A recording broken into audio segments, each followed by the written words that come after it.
See, I live in the South, so it's like I get a little bit of extra leeway when I want to make fun of dumb fucking rednecks. I mean, if I have to live among them, I get to talk shit about them. Today, we're going to talk about Billy Joe Kagle. Billy Joe Kagle, that is his real name. If Kagle sounds familiar to you, it's because we also had a lieutenant governor with the last name Kagle. Now, in a quick Google search, doesn't show me any relation between the two, but it's the South. We don't know. Anyway, Billy Joe Kagle decides to get himself up in a frenzy and decides to show up at the Atlanta airport with an AR-15. Yeah. Now, Billy Joe didn't think this through.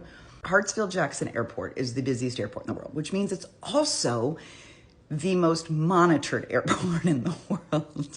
Like, the second you get within 100 yards of that place, you're on fucking camera, Billy Joe. Doofus decides to not, he doesn't park. He doesn't go into the parking garage, buy a ticket, and park. What he does is he pulls up at the drop-off zone, right? Where you've got like 30 seconds to drop off or pick up. And he leaves his vehicle there. So that's red flag number one. Like, immediately someone's on to you.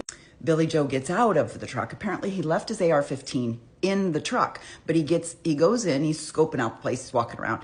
Now, the police had been tipped off because Billy Joe, well, he's also live streaming. Yeah. His family calls the Cartersville police, which is where Billy Joe resides, right? He lives in the northwest suburb, predominantly white area. And they say he's live streaming. He's going to go to Atlanta airport. We think he can shoot up the place. The Cartersville police call the Atlanta police, and you got to hand it to the cops. Within 15 minutes of getting that call, you know, they activated the cameras. They started looking. They found this guy in the crowd wandering around the airport. And they arrested him. Now, at the time of his arrest, it was reported that he was having, wait for it, a mental health crisis. Because that's what they always say when it's a deranged white guy with a gun.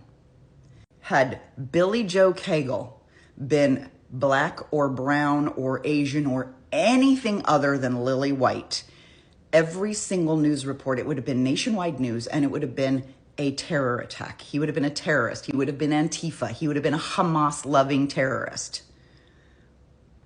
But he's a white guy who gets mental health crisis label. And maybe he is.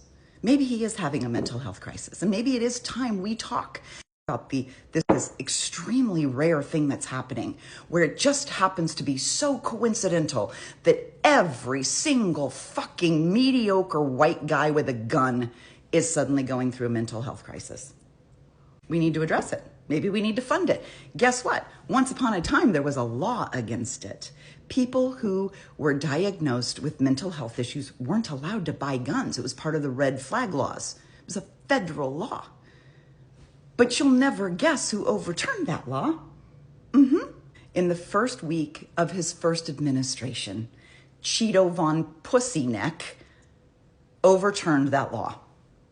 Why? Because he needs all the mediocre white men to be armed. Who do you think pulled off January 6th?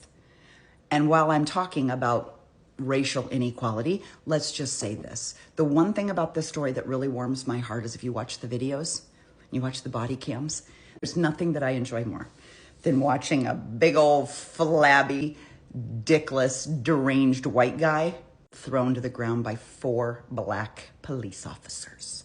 One of them a woman. Take that, Billy Joe Kagle. Last time you show up at the Atlanta airport to start some shit.